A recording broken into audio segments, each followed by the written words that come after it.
آگ کے شعلے صاف اور دھواں ملے چھوڑ دیے جائیں گے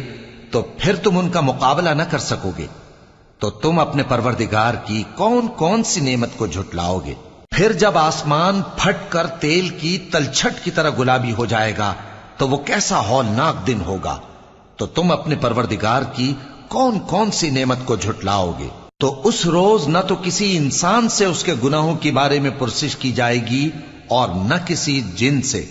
تو تم اپنے پروردگار کی کون کون سی نعمت کو جھٹلاؤ گے؟ گناہگار اپنے چہرے ہی سے پہچان لیے جائیں گے تو پیشانی کے بالوں اور پاؤں سے پکڑ لیے جائیں گے، تو تم اپنے پروردگار کی کون کون سی نعمت کو جھٹلاؤ گے؟ یہی وہ جہنم ہے جسے گناہگار لوگ جھٹلاتے تھے،